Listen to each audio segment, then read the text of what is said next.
Paz e a graça do Senhor.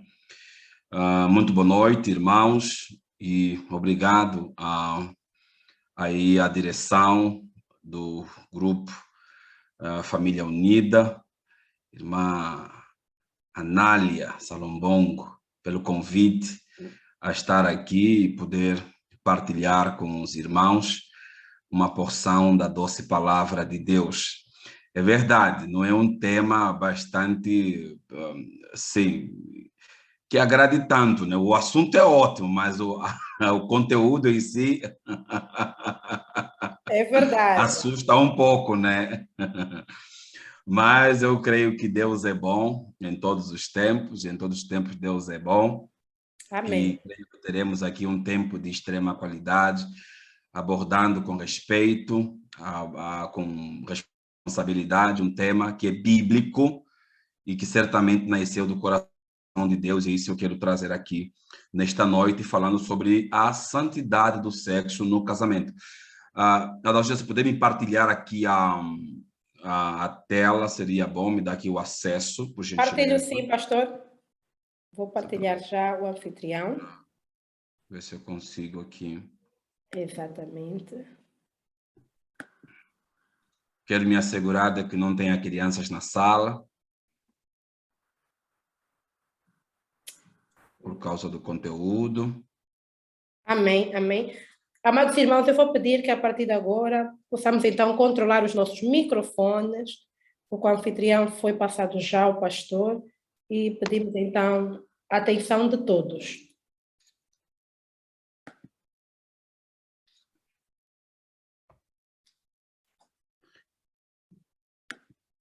Os irmãos conseguem ver a tela partilhada? Conseguem?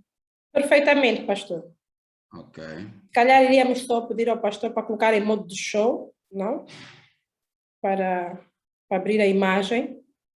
Eu já abri a imagem, eu já abri aqui para mim. Já? Perfeito. Eu já abri aqui para mim.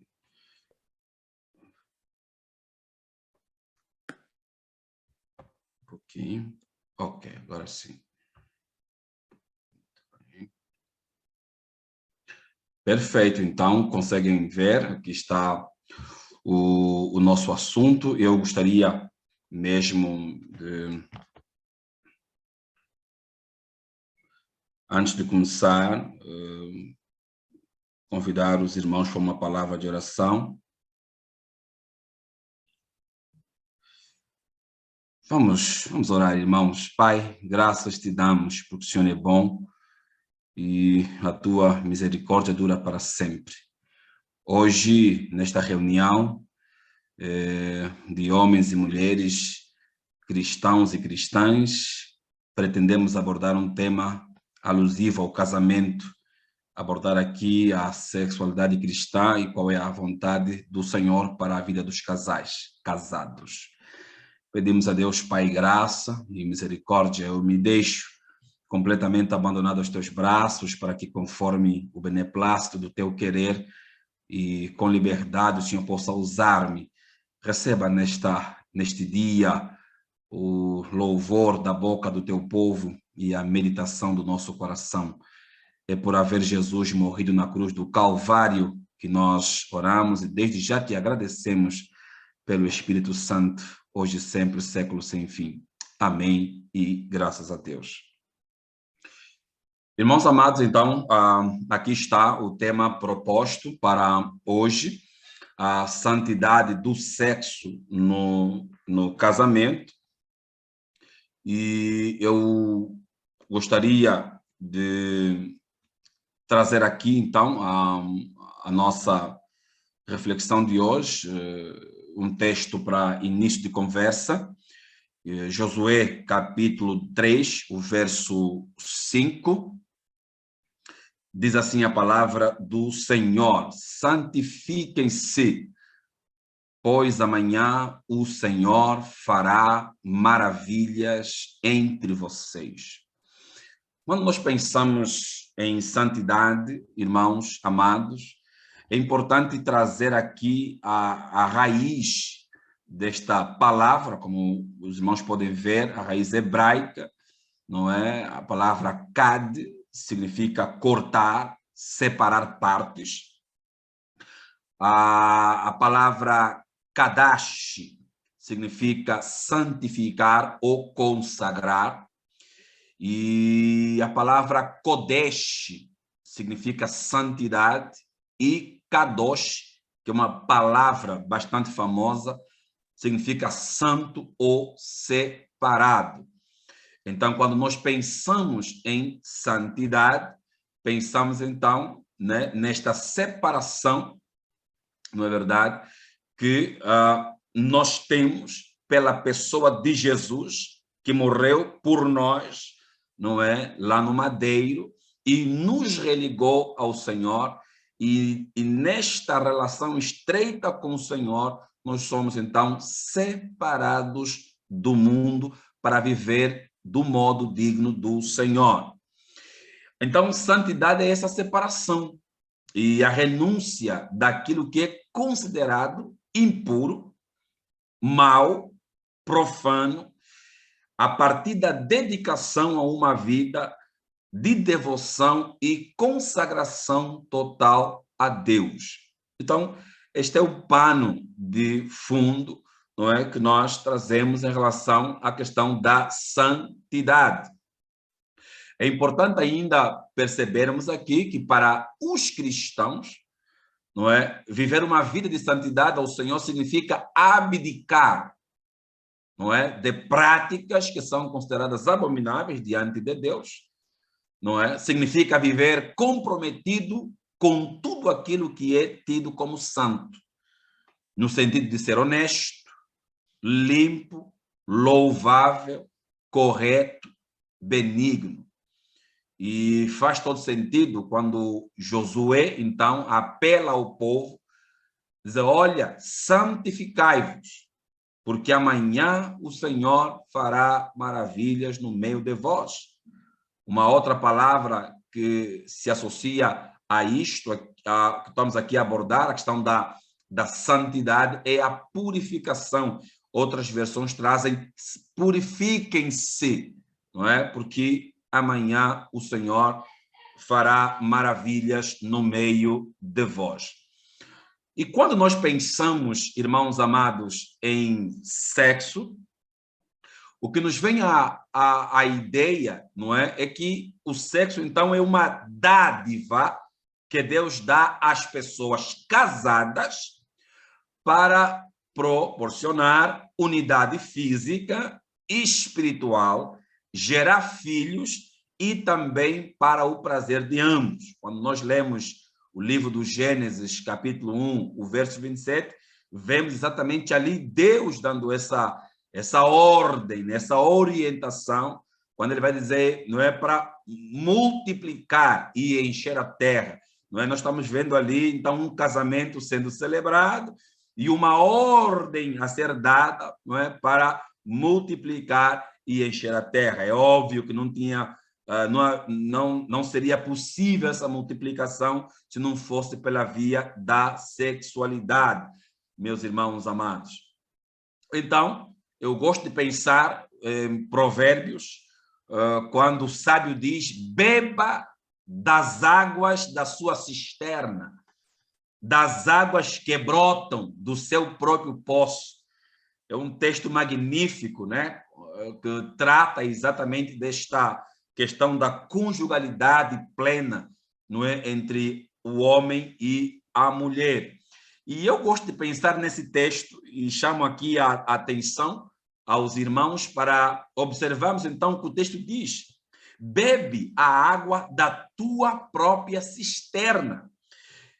Qual é a ideia aqui, meus irmãos queridos? Quando o autor usa aqui a figura da água para falar da prática do ato sexual, entendemos que, assim como a água é vital para a vida do corpo, a prática do ato sexual é essencial para a manutenção do casamento. Sexo não é tudo no casamento, mas casamento sem sexo se fragiliza na primeira esquina. E 50% das separações em todo o mundo deve-se não é, a insatisfação sexual no casamento. Então, sexo não é tudo, mas um casamento sem sexo, declaradamente, ele se fragiliza. O que mais nós podemos olhar aqui? Homem e mulher têm diferenças na forma como pensam sobre o assunto. E quando nós abordamos esta questão da sexualidade, muitas perguntas vêm ao de cima, não é? Que nos levam a algumas reflexões. Uma das mais famosas questões é exatamente a que eu vou colocar aqui agora. Por que para o homem o sexo é uma questão de vida ou morte do relacionamento e nem sempre para a mulher é assim? Pastora, Sim, sim. queríamos só pedir que colocasse os slides em modo de apresentação para nós poder seguir, porque nós não estamos a ver a questão. Não, mas ela está. Ela parou ainda no slide 2, na santidade. Uau, então que alguma coisa não está a correr bem. Deixa-me cá ver. Se calhar se o pastor tirasse a apresentação e voltasse a passar, Isto. ela já irá ativar. Aqui, então vamos lá. Perfeito, pastor. Pronto, então voltamos. Sim, está Muito perfeito. bem, então aqui uma das questões que, não é, que se levantam nessas horas é por que para o homem o sexo é uma questão de vida ou morte do relacionamento e nem sempre para a mulher é assim. E estudando sobre o assunto, o que alguns entendidos trazem para nós é que é uma questão hormonal. Uma questão hormonal no sentido de que a quantidade de testosterona, que é o hormônio que produz o desejo sexual que o homem produz, é 10 vezes maior que a quantidade desse hormônio que a mulher produz. Então, isto aqui resolveria esta questão, esta situação, e eu vou me explicar melhor mais daqui a pouco. Então, há uma pesquisa que diz que a mulher pensa em sexo 1 a 2 vezes no dia e depois ela não está nem aí para esse tema. Enquanto o homem, até às 12 horas do dia, já pensou 33 vezes no tema. Então, a gente começa a perceber aqui, meus irmãos amados, não é? Uma diferença no entendimento do assunto. Com agravante ainda, irmãos amados, com agravante de a gente poder perceber aqui que as mulheres, não é, aos 34 anos, elas começam, muitas delas, também não são todas, mas há um estudo que aponta que aos 34, 35, as mulheres começam com a perda da libido, por sinal também por uma questão hormonal. E isto acaba, de alguma forma, afetando, não é, a sexualidade do casal. Os homens geralmente vão tendo algum problema nesse sentido em relação à libido aos 40 anos. Então, essas insuficiências, quando elas vão surgindo, se elas não são devidamente interpretadas, não é? Então, a gente sabe que o casamento, a conjugalidade, acaba sendo, de alguma forma, afetada. Quando nós pensamos na questão da satisfação, e a pergunta que a gente coloca e não se cala, como satisfazer sexualmente a mulher? Eu acho que é uma pergunta que os homens todos perguntam, querem saber, porque alguém já disse que a mulher não é algo que vale a pena ser estudado, né? É preciso somente amar, que está de bom tamanho, porque compreender o universo das mulheres nem sempre é muito fácil. E lendo o livro porque os homens fazem sexo e as mulheres fazem amor, eu encontrei algo interessante que o autor coloca quando ele diz que para satisfazer uma mulher sexualmente é preciso, assim, ele diz, acaricie, enalteça, mime, saboreie, massageie, conserte, acompanhe, cante, cumprimente, apoie, alimente, acalme, perturbe, tranquilize, estimule, afague, console, abrace, ignore as gordurinhas, paparique, excite, pacifique, proteja, telefone. Que mais? Olha, adivinhe, beije, aconchegue, perdoe, ajude, divirta, seduza, carregue, sirva, fascine, atenda, confie, defenda, vista, elogie, venere, reconheça, exagere, agarre, entregue-se, sonhe, provoque. Uau! Recompense, toque, aceite, idolatre e adore. Conclusão, é um trabalho. E especialistas em sexualidade dizem que as mulheres, para se satisfazerem, levam de 13 a 30 minutos. Então, aqui para os homens é importante essa percepção, porque às vezes não se cumpre o ritual necessário para que a mulher atinja, não é, a satisfação desejada ou requerida, porque não se segue o roteiro completo para este fim. E em relação aos homens, como as mulheres, como satisfazer um homem sexualmente, o autor do livro ele vai dizer o seguinte: já chegue sem roupa. Os irmãos puderam perceber aqui a diferença. Para satisfazer a mulher sexualmente é uma listona, né? Muitas situações que se devem obedecer para chegar à satisfação dela. Mas em relação ao homem, os entendidos dizem, já chega sem roupa, que resolve o problema.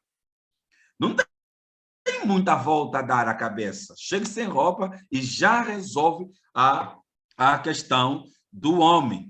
E eu acho interessante quando a gente olha para essa perspectiva da sexualidade ou do sexo, não é? E pensamos que mulher, para oferecer sexo, ela precisa de amor e carinho. Não é assim? Mulher, para oferecer sexo, ela precisa de amor e carinho. E homem, para oferecer amor e carinho, precisa de sexo. Essas duas premissas combinadas dão certo. Então, não é, se previne contra qualquer estresse possível no casamento, porque cada um está fazendo a sua parte do processo. Ainda sobre isto, quando nós pensamos em santidade do sexo no casamento, uma pergunta que não se cala, e a mim muitas vezes foram feitas essas questões, é exatamente a questão do sexo oral, se pode ou não pode. Muito bem, uma pergunta retórica, porque as perguntas mesmo vão ser feitas na quinta-feira, no caso. Qual é a sua preocupação em relação a esse tema agora, este em particular? Sexo oral pode ou não pode? É ainda, infelizmente, um assunto que divide algumas opiniões e respeitamos as opiniões de todos, mas precisamos nos ater àquilo que a Bíblia fala sobre o tema. Primeiro, é importante perceber aqui, em nenhum lugar da Bíblia encontramos de forma explícita ou implícita uma orientação contra o sexo oral no casamento. Nesse caso, prevalece o bom senso. Meus irmãos, quando estava na faculdade e estudávamos a teologia do Novo Testamento, e tanto eu fiz questão de perguntar, não é, um professor de grego, não é, do Novo Testamento, e a saber qual era o pensamento do Novo Testamento em relação a esse tema. O professor especialista em grego disse que não há não é, nenhum texto, mesmo no original, proibindo ou trazendo aqui algum ensinamento contra ou até mesmo a favor nesse sentido e tanto. Então, o que ele disse, eu achei bastante coerente, é o seguinte: o casal conversa e chega a um acordo. Se o casal, o sexo oral, ele se torna pecado quando um faz sem querer fazer. Tá? Quando um faz sem querer fazer. Se os dois querem, chegam a um acordo e fazem. Se um não quer e faz para simplesmente agradar o outro, aí sim, é uma linha muito tênue. Então, aqui é a questão do bom senso. Não se pode fazer, não é, algo que deixa o outro desconfortável. A linha é tênue. Não há uma proibição, mas, não é, se o casal for fazer, tem que se pautar no bom senso, não é, garantir que ambos estejam confortáveis para esta atividade. Há um texto do Antigo Testamento bastante interessante, em Cantares, capítulo 7, o verso 2. O teu umbigo é taça redonda, a que não falta bebida, o teu ventre é monte de trigo cercado de lírios. Irmãos, nós estamos a falar para adultos e vocês são inteligentes. E um dos meus professores do Antigo Testamento, quando debatíamos sobre esse texto, havia um mais velho, vamos começar por um mais velho, nosso professor do Evangelho de João.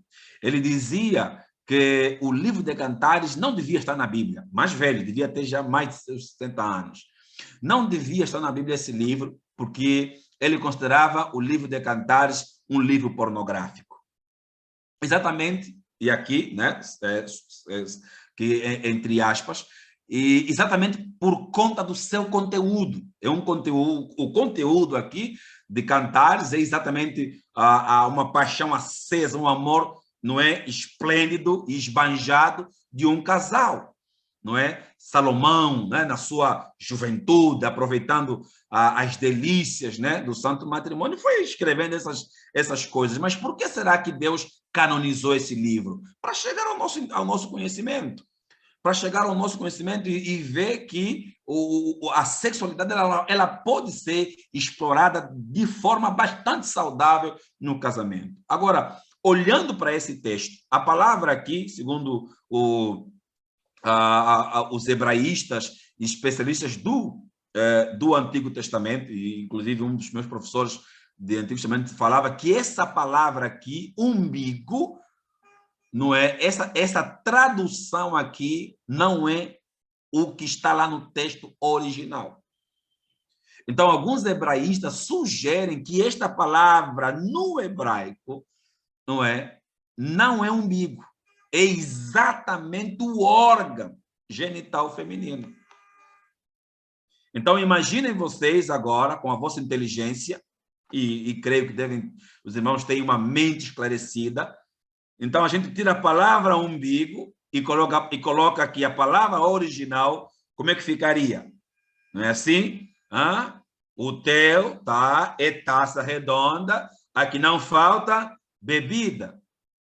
O teu ventre é como trigo cercado de lírios.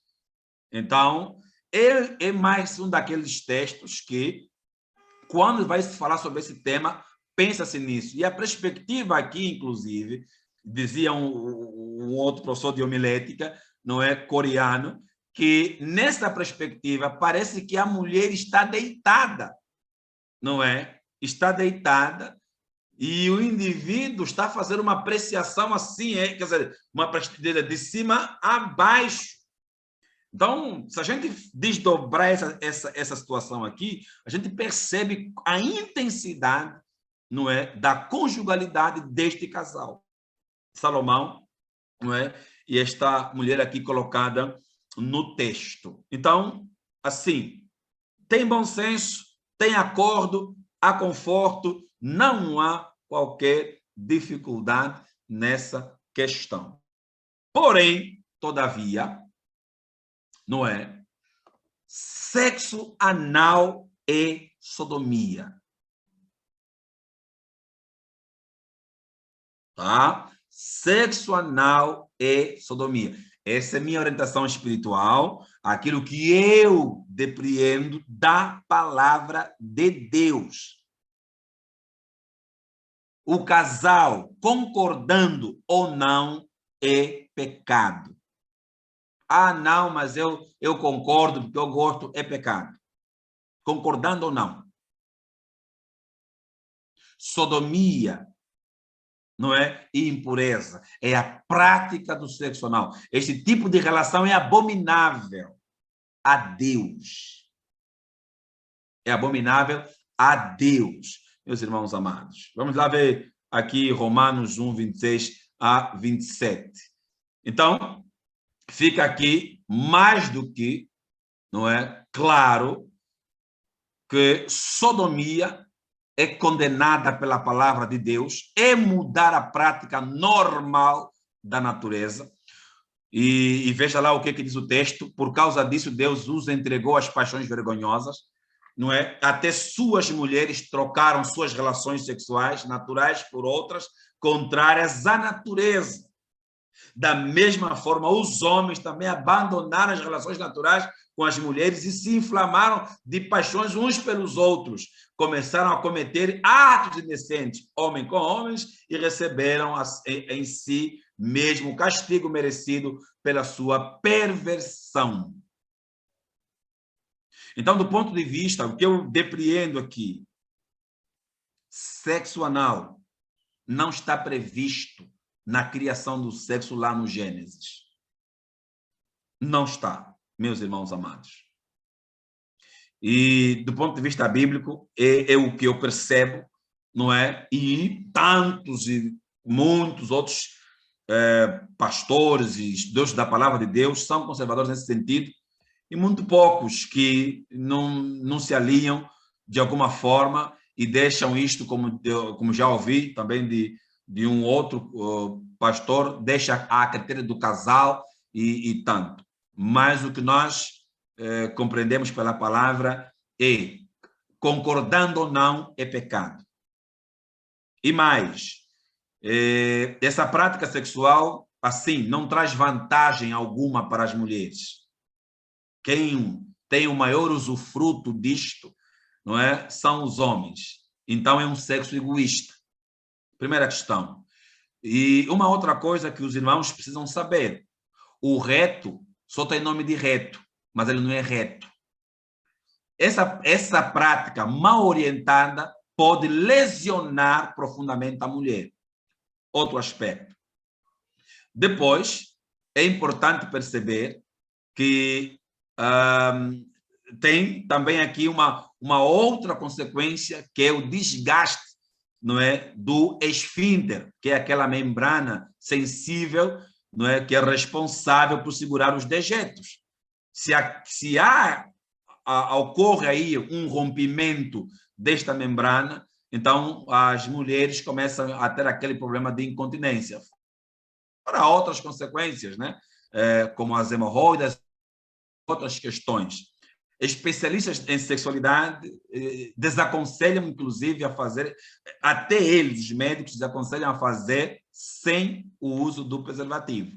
Mas nós somos cristãos, temos que ter uma abordagem cristã e bíblica, não é? Sem romantismo, sem paixões. Essa é a orientação bíblica que nós entendemos, está ali a palavra, e outros textos podem sustentar que os imorais, os pervertidos, não herdarão o reino dos céus. Bem, na quinta-feira nós podemos aprofundar um pouco mais essa questão. Então, sexo anal é sodomia, é pecado. E um outro problema, então, o sexo anal afeta sobremaneira a santidade do sexo no casamento. Depois temos, então, e a pornografia não é um problema? É outro problema que ataca de forma agressiva, não é? Muitos casamentos. Pasmem, irmãos, queridos, que a pornografia hoje é uma realidade no meio cristão. É uma epidemia. Tanto é que pesquisas mostram que entre casais cristãos, 32,3% dos entrevistados possuem o hábito de acessar pornografia.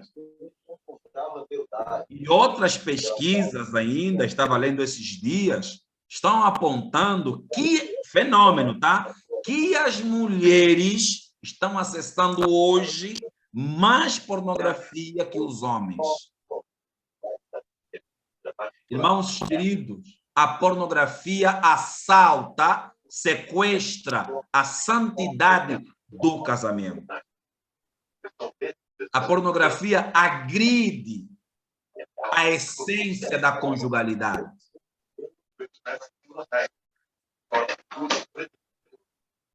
É uma invasão à privacidade do casal. Associada à pornografia, hoje está na moda o sexo tríplice, onde se convida uma terceira pessoa para estar com o casal. É um fenômeno que está agora acontecendo no mundo, não só aqui, em outras paradas também. É pecado aos olhos do Senhor. É adultério.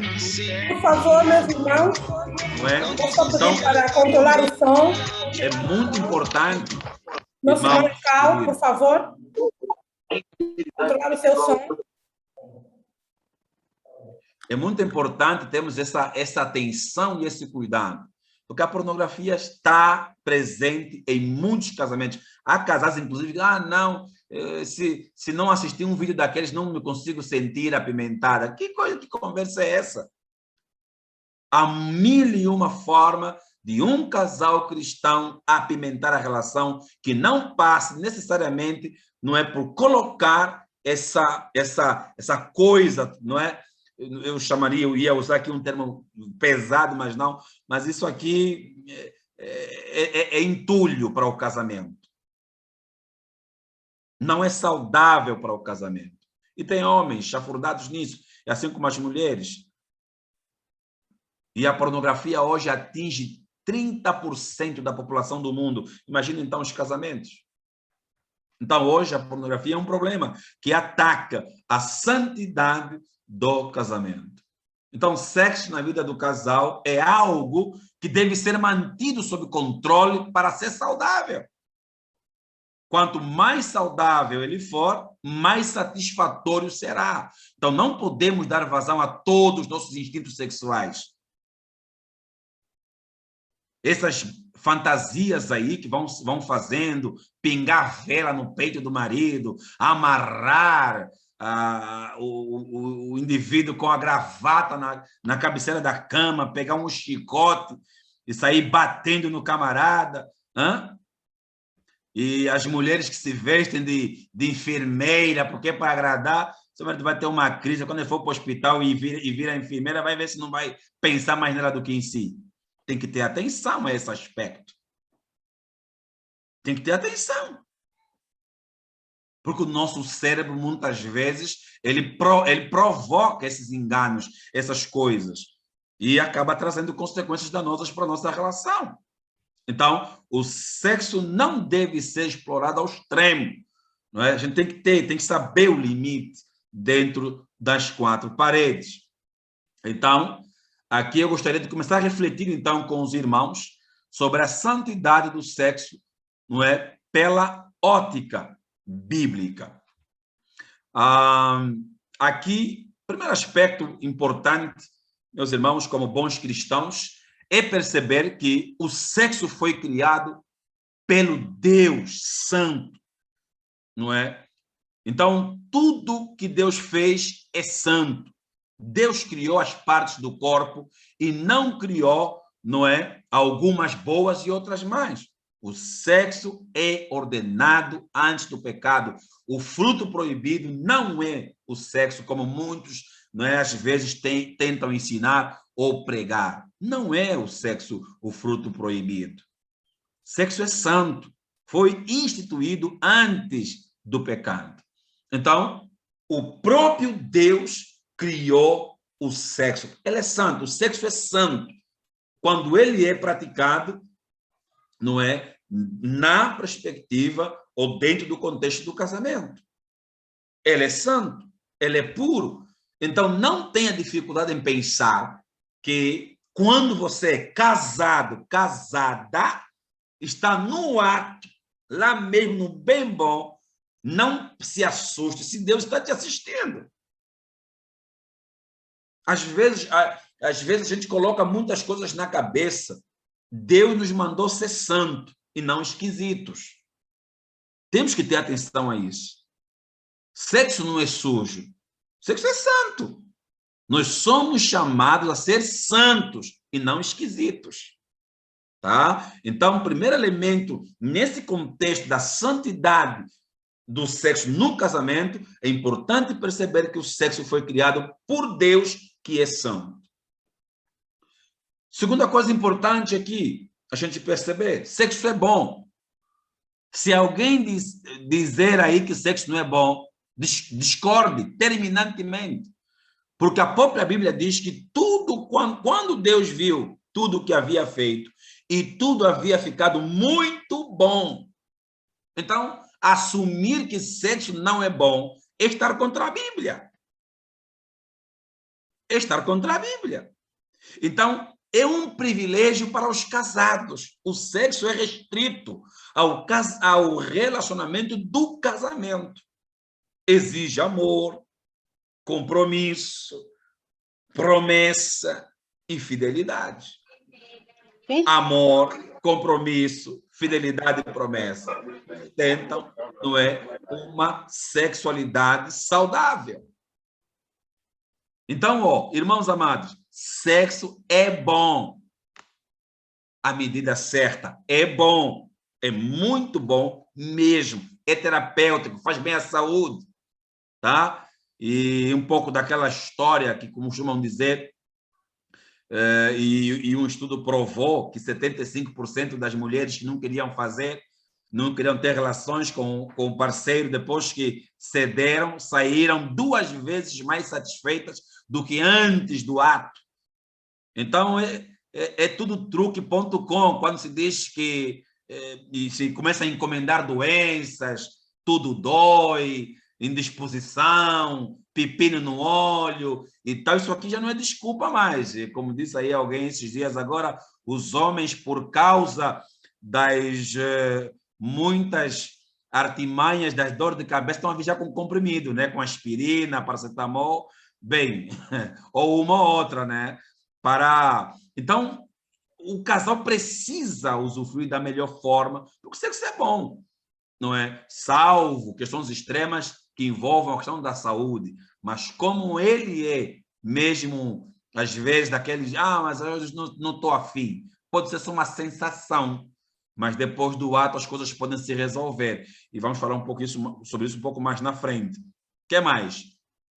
Quando pensamos, então, em sexo, em santidade de sexo no casamento, então pensamos que o sexo no casamento é importante e traz felicidade. Deuteronômio 24:5 diz que se um homem tiver se casado recentemente, não será enviado à guerra, nem assumirá nenhum compromisso público, durante 1 ano estará livre para ficar em casa e fazer feliz a mulher com quem se casou. Já pensou se essa moda pega, né?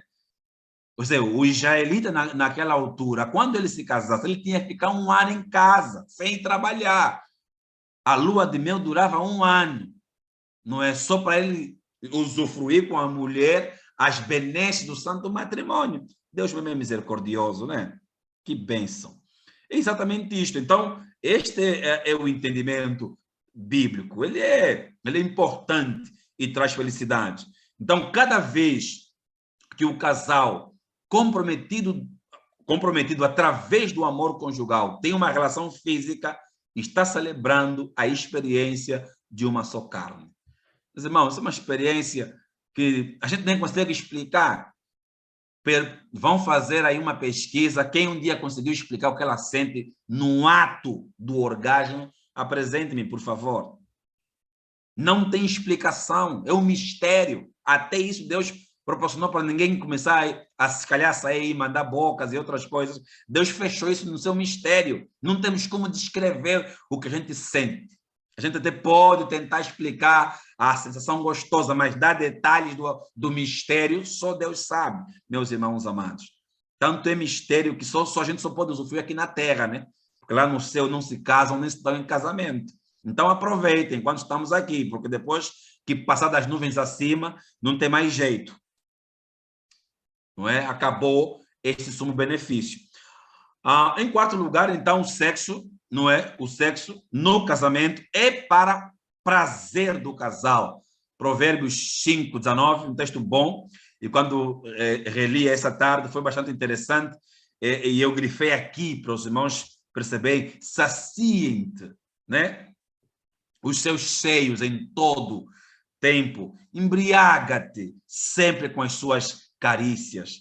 E é interessante que a palavra embriagar aqui tem a ideia de ficar intoxicado, né? Extasiado.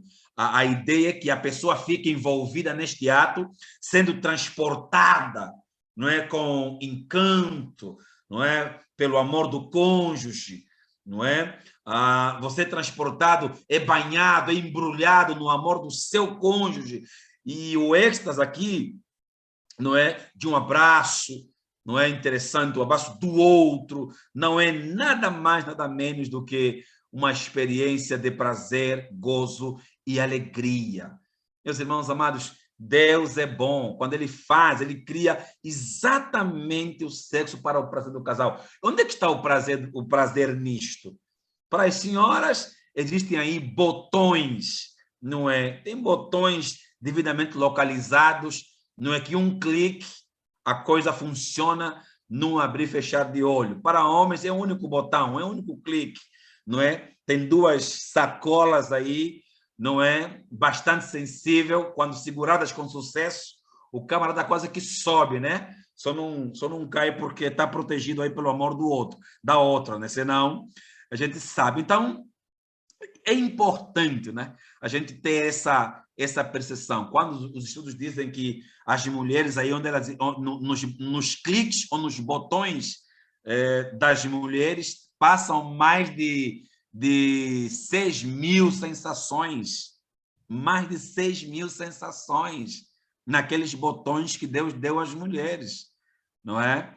Então, era mesmo para usufruto, era mesmo para o prazer, era mesmo para o casal estar ali embebido, não é, deste gozo, dessa alegria, desse momento juntos. E, por outra, o sexo no casamento requer entrega de ambos, né? Olha só, o texto diz que o marido deve cumprir os seus deveres conjugais para com a sua esposa e da mesma forma a mulher para com o seu marido, não é? E Paulo prossegue dizendo que o corpo do marido não pertence à mulher e o da mulher não pertence ao marido. Ou seja, o que ele está dizendo aqui? Que o sexo, quer dizer, eu não faço o sexo quando eu quiser, eu faço quando o outro sinaliza. Não é no meu tempo, não é na minha hora, não é? É quando o outro dá o sinal. É claro, salvaguardando aqui aspectos, como já colocamos, de saúde, mas, não é? Paulo vai dizer que não se pode privar o outro daquilo que é dele por direito, porque Satanás pode, não é? Por causa desse espaçamento e dessa incontinência do vosso coração, ele pode entrar e estragar o vosso casamento.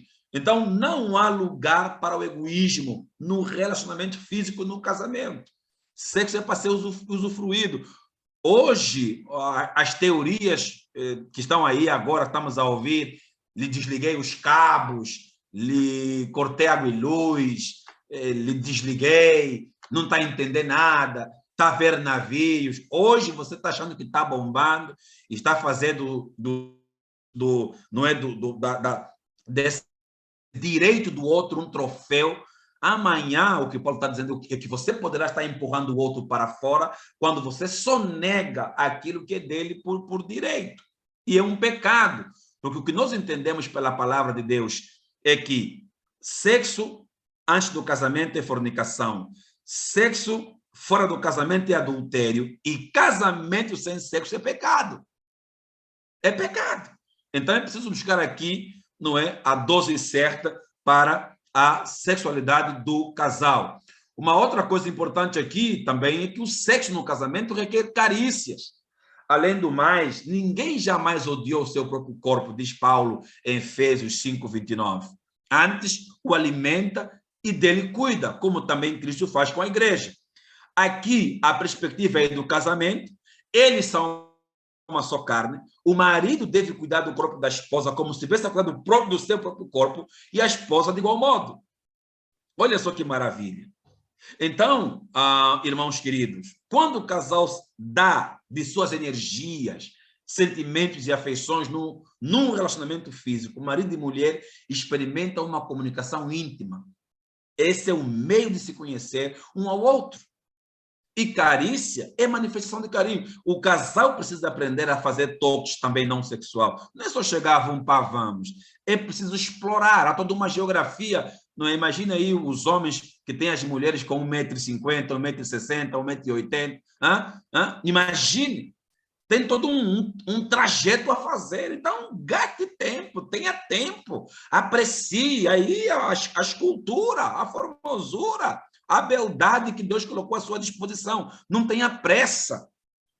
Não tenha pressa. Então, a carícia, o carinho, não é? No casamento, na conjugalidade, é bastante importante. E quero dizer ainda aqui aos homens que para as mulheres, segundo os estudos, não é? Carinho é mais importante que orgasmo, tá?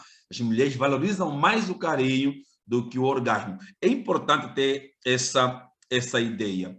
Uma outra coisa importante aqui sobre a sexualidade, quero passar, então, umas dicas para os maridos, já vou concluindo aqui a minha exposição. Dicas para os maridos desse ponto de vista da santidade do sexo no casamento. Maridos, primeiro para os homens, primeira coisa que eu quero aqui deixar, se você acordou com a alma desejosa por um encontro sexual com a sua esposa logo mais à noite, dê um sinal a ela, passe uma mensagem pelo celular, dê nas vistas, que eu entendo que quem ama dá nas vistas, dá a entender o que você quer, o que você pretende. Assim os dois estarão se preparando para o melhor. Para o melhor. Pese embora também, não é? Há mulheres que, aliás, toda mulher percebe quando o marido está querendo. E às vezes até manga, né? Faz de propósito, finge que não sabe, e inventa história, só mesmo para deixar o homem na vontade. Mas ele está aqui, se você perceber, irmã, é importante já seguir aí o roteiro e fazer. Então, irmão, dê a ela, faça ela saber, não é? As suas intenções. É a primeira dica para os maridos. A segunda, de vez em quando, busque um lugar diferente daquele onde sempre acontece o ato sexual. Seja criativo, saia um pouco daquele lugar. Se a casa é grande, procura outro compartimento, procura outro lugar. Outras vezes sai. Agora, atenção, e chama aqui a atenção, não vá levar sua esposa para um motel. Não leva a sua esposa para um motel. Estava ainda, quando estudava ou revisava o tema hoje, ouvindo de um casal que decidiram ir para um motel, foram lá, se divertiram, e quando saíram, o marido manteve a janela do vidro dele, do lado dele, não é levantada, e a mulher baixou. Ela estava com o marido, mas quando as pessoas que a conheciam viram ela no carro a sair do motel, ela difamaram a senhora na cidade, não é? Por conta dessa situação. Quer sair do ambiente? Não vá para um motel, procure outro lugar. Vá para uma pousada, vá para um resort, vai para um hotel, mas não leva, não é, sua esposa para esses lugares que depois possam dar má conotação. Mas seja criativo. Seja criativo, vá para outro lugar. Apesar de que também é importante dizer aqui, não é? E assim, assim a mulher, para fazer sexo, ela precisa de motivo. Não é? Se a mulher para fazer sexo, ela precisa de motivo. Mas homem não. Homem para fazer sexo, ele só precisa de lugar. Qualquer lugar para ele serve, se é no carro, se é na garagem, se é no quintal, quer dizer, a ocasião ele vai e entra. Ele não tem essa cerimônia, não. Não tem cerimônia. Então, homem, seja criativo, né? Muda um pouco o ambiente, muda um pouco a forma, faz alguma coisa diferente. Terceira dica para os homens: se a mulher se excita mais pelo que ouve, então sussurre nos ouvidos da sua amada palavras que externem seu apreço, sua admiração, seu afeto, seu amor e seu carinho. Às vezes é mais fácil xingar, ser grosso, ofender, do que usar palavras boas, palavras agradáveis. E mulher é assim. Mulher não é essa coisa de mulher, o fraco não é bíblico, não. Mas que mulher tem que ser tratada com respeito, com valor, com educação e carinho, isso é verdade. Então fale, admire sua esposa, admire seu corpo, sua voz, sua culinária, suas vestimentas, a forma como ela se arruma. É importante dar esse toque, mesmo que seja óbvio para você, dá para ela, diga, é a sua amada. É a sua amada. E o sorriso de mulher, quando ela recebe um elogio do marido, não tem como medir. Então fale. O que mais? Outra dica para os homens: gaste tempo com toques, afagos, abraços e beijos antes do coito. Prolongue o tempo de excitação. Tem gente aí que, quer dizer, homem é assim, né? Prontamente tá tudo a ver, é tudo uma questão hormonal, mas ainda assim dá para fazer assim, um pouco mais de gestão do próprio ambiente. Porque se seu marido fica 3 dias sem, quando a irmã libera, já deve ter percebido a aflição dele, aquela coisa, aquela avidez do tipo, uau, agora vamos, né? Quase que te derruba lá no local. Por quê? Porque assim é da natureza dele. Mas isso pode ser administrado quando ele percebe que ele não é o principal ali. Eu creio que a conjugalidade é para os dois. Precisam os dois estarem satisfeitos, estarem combinados, estarem alinhados nessa situação. Então, vamos um pouco, prolonga mais um pouco, curva mais um pouco. Apesar de que também há mulheres aí que têm também um pouco de manha, no sentido de que quando é um pouco demorado, despacha. Então, às vezes é difícil a gente entender o que ela quer e tal, quando vem essas situações. Mas eu creio que o bom senso, o diálogo conjugal é muito importante nessa hora. Então, marido, não se apresse muito, vá com calma, nagreja bem aí no cenário, vigia, vai com calma que no final do dia tudo corre bem. Esse é um aspecto bastante importante aqui para os homens. Uma outra coisa importante aqui também, ainda para os maridos: valorize os perfumes, os cremes, o banho, o fazer a barba, é muito importante. Não vá, né, com aquele cheiro forte. Eu já ouvi de muitos outros casos desses. Chega nessa hora, vamos aonde com esse bafo forte, essa coisa tremenda. Vai chuveiro, vai mesmo para o chuveiro. Então é preciso valorizar. Você se respeita e respeita o outro. Que eu acho que o fato de vocês estarem casados e tanto, o outro não é obrigado a entrar para uma relação sexual, que é uma coisa que era para ser prazerosa, e serem infectados ou ter a intromissão do mau cheiro, do mau odor, que pode atrapalhar, e atrapalha. E atrapalha, sim, o calor, a transpiração, não é? Que deixa aquele cheiro forte, atrapalha. Ainda sem esquecer que para os negros, tá? O nosso tom de pele produz um suor mais salgado. A ver? Então é preciso então, é uma atenção a ter nessa hora. Então, se a gente transpira sal, imagina, né? Por isso é que geralmente os nutrólogos aconselham a gente não usar muito sal, nem deveríamos usar o sal, porque naturalmente a gente já tem sal no corpo. A ver, é preciso ter aqui alguma atenção. Então, essa valorização, não é, do cosmético é importante. Outra coisa não menos importante: não se concentre apenas nos órgãos genitais da esposa. Isso é muito comum acontecer. O cara já chega, pá, já vai lá. Vá com calma, tem muitos lugares para mexer, tem unha, tem dedo, tem nariz, tem olho, tem orelha. Mergulhe, vá mais fundo. Na igreja, outros lugares, tem tantos lugares bons para viajar, e lá, que aí não seja só não é o ponto turístico principal, né? Então, tenha isso em atenção, descentralize o sexo. Há uma viagem a ser feita por caminhos que levam até onde você quer chegar. Porém, quanto mais demorado for, melhor para ela. Lembre-se, tudo na vida deve ser feito com criatividade. E, em último lugar, Fique atento a tudo aquilo que possa desconcentrar sua esposa. Mulher, na hora do ato, tem muita trela, os sensores dela ficam muito atinados, né? Antenados com muitas coisas. Então, verifique se a porta e as janelas estão bem fechadas, se não há possibilidade das crianças ou uma visita que esteja em casa estar ouvindo os sons espontâneos do encontro e outros cuidados. Se estiver num quarto, num lugar, num ambiente fechado, se ela ouvir só passos no corredor, já estraga o ambiente. Vai ainda lá ver o que se passa. Olha, cuidado, às vezes estava no joelho. Quer dizer, a mulher é muito preocupada com esses detalhes. Nós não queremos saber se alguém curvou, não curvou, se passou perto ou não. Mas na cabeça da mulher isso é importante. Garantir que o ambiente está propício, quer dizer, um ambiente de segurança, né, na cabeça das mulheres. Então faça já um cheque ali e tal, né? Providencie que tudo esteja, né, sobre totais controle de segurança para não se atrapalharem com nada. E, em relação às mulheres, umas dicas para as mulheres, quero ser aqui rápido, a dizer que, ao perceber a intenção do seu marido, procure corresponder. A menos que você tenha uma razão que justifique adiar o encontro sexual. E eu acabei de dizer aqui há pouco tempo atrás, a mulher já percebe, essa aqui, na ligação, na conversa, ela já sabe que ele está querendo, mas às vezes não aceita. Então, se perceber a intenção do marido, corresponda, vá falar. Isso chama-se inteligência positiva. Não adie, a não ser que tenha um motivo plausível para isso.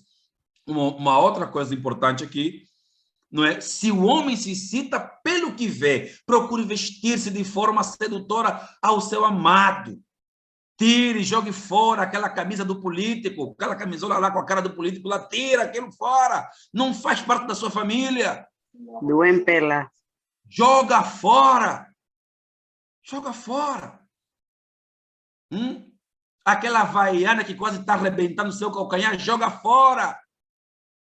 Joga fora.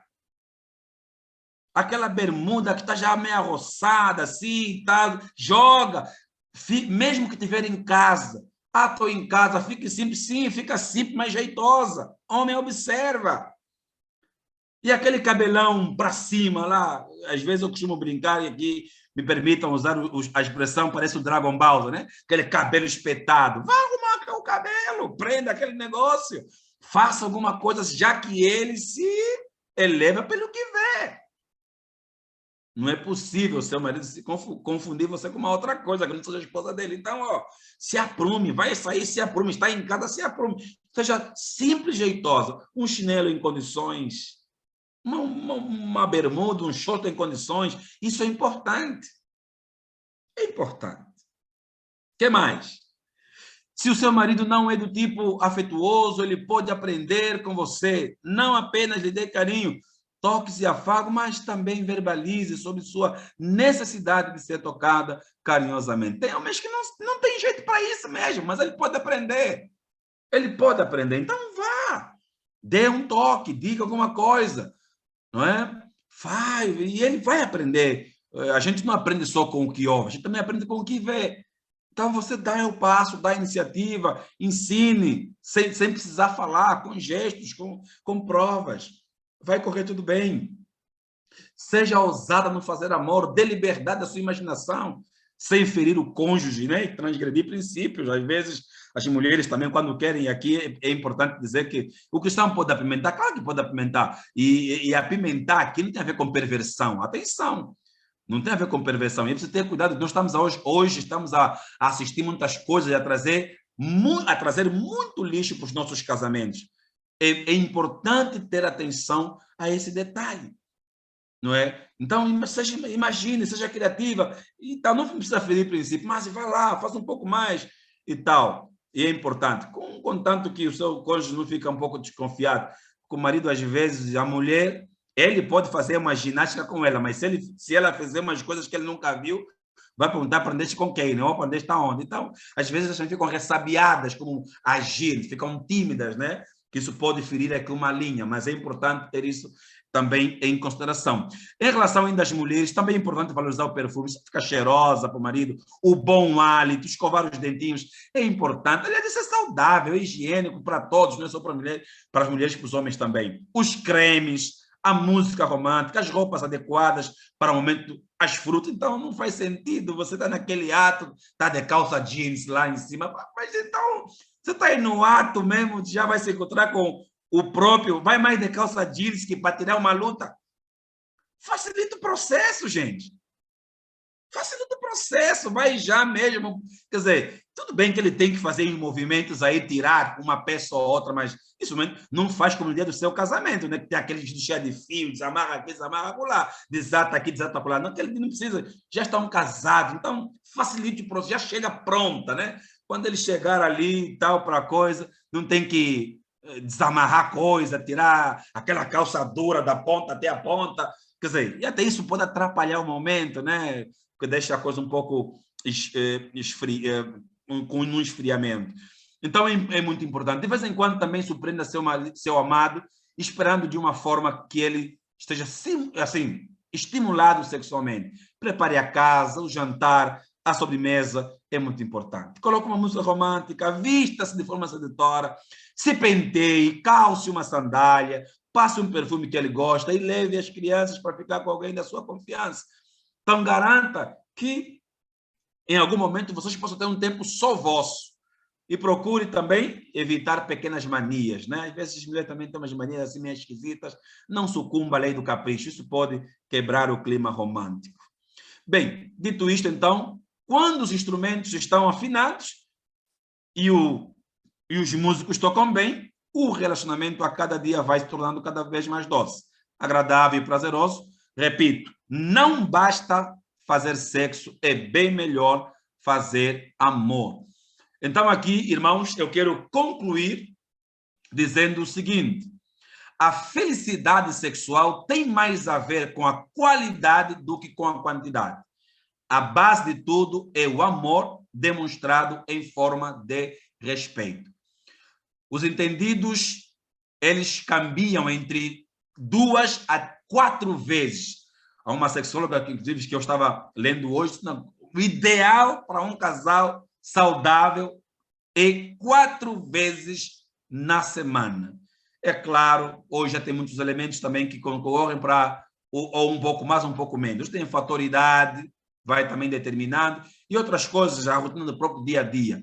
Mas o ideal seria, segundo alguns especialistas, 4 vezes na semana. Outros fazem 3, é razoável, não está dentro do coisa. Uns nem por isso. Há quem faz 5, há quem faz mais, há quem também só faz uma vez na semana, mas se realiza. O casal pode encontrar a medida certa para o casal. Mas o que os estudos estão trazendo é entre 3 a 4 vezes na semana seria o ideal. Segundo, a minha felicidade sexual depende do quanto eu estou disposto a investir na felicidade do meu cônjuge. É impossível ser feliz se não buscarmos a felicidade do outro. No sexo, no casamento, eu não busco meu prazer, eu busco dar prazer ao outro. E o outro faz o mesmo comigo. Senão, não tem sexo. Então, se um se satisfaz, não é sexo, é masturbação. Se só um se satisfaz, não é sexo, é masturbação. E uma outra sexóloga dizia que, às vezes, é quase que impossível marido e mulher, no ato sexual, se satisfazerem ao mesmo tempo. Os dois atingirem o orgasmo na mesma hora. É quase que impossível. Um precisa de 3 a 30 minutos, no caso das mulheres. O homem, às vezes, vai de 1 minuto a 4 minutos e meio. Então, é desproporcional. Então, a sexóloga estava a orientar que nessas situações não tem problema nenhum se eventualmente o marido fazer com que a esposa se satisfaça primeiro e na sequência ele depois. Porque se for o contrário, depois aí fica mais complicado. Então, ele atende ela primeiro e ela depois, na sequência, ela dá a resposta. Se for o contrário, pode complicar e atrapalhar o momento. São sabedorias, são inteligências, são coisas que não é do dia a dia que podem facilitar na conjugalidade do casal. E isso é muito importante saber. E uma outra dica, quando o homem e a mulher têm uma vida sexual ajustada, o casamento é renovado a cada dia. Quando não estão ajustados, há problemas. Quando está ajustado, então o casamento naturalmente ele se renova. E nenhuma outra droga é capaz de produzir a sensação de gozo na alma produzida por um orgasmo. Então, sexo é ótimo. Deus teve uma ideia magnífica em dar aos casados esta dádiva. Não tem droga. Não, nenhuma droga, cigarro, álcool e qualquer outra, cocaína, sei lá, qualquer outro tipo de droga, nenhuma delas satisfaz ou pode produzir o gozo na alma produzida por um orgasmo. Só Deus faz isso. Só Deus faz isso, meus irmãos e minhas irmãs. E, prontos, por fim, se preocupar com o ajustamento sexual no casamento é se prevenir contra a possibilidade de ceder à tentação e pecar contra Deus e o cônjuge. Então, se preocupem com o casamento. Se preocupem com a sexualidade. Isso é importante. E chama a atenção aqui aos os mais novos, aqui no grupo, os casais mais novos, mais jovens, mesmo de idade. Aproveitem a força da juventude para fazer enquanto podem. Porque o tempo não perdoa. A idade, a dada altura, será um fator limitante. E depois não se queixem, porque o tempo não volta. Então, tem força. Faça. Ah, mas trabalho muito. Ah, mas estou a correr muito. Ah. As desculpas não favorecem uma boa sexualidade conjugal. Então, estrategize ações que lhe possam permitir, não é, dar o melhor de si e receber o melhor do seu parceiro, parceira, não é, para o ato conjugal. E sim, sexo é santo. Repito o que disse no início. Deus nos mandou ser santos e não esquisitos. Então, desfrute. Antigamente, quando tivesse Santa Ceia, não podíamos ter relações, né? Porque tem Santa Ceia, assim que nós crescemos e aprendemos. Não podíamos fazer outras coisas. Para quem era casado, já, não é? Mas não tem essas restrições no casamento, meus irmãos amados. Não tem. Porque se o sexo é para o casamento, então, com Santa Ceia ou não, com ir ao culto ou não, ir cantar ou não, e fazer qualquer tipo, até mesmo para jejuar, pode ser que seja por um ou outro dia, de acordo com o casal. Mas se o casal não entrar em acordo, não há problema em ter sexo e jejuar ao mesmo tempo. Isso não é problema nenhum. Quando ele é feito dentro do requisito casamento. Então, vamos aproveitar. Nós somos santos e não esquisitos. E esta é a mensagem que preparamos para o dia de hoje. Muito obrigado e Deus abençoe a todos. Devolvo a palavra à nossa irmã Adalgisa. Muito obrigado.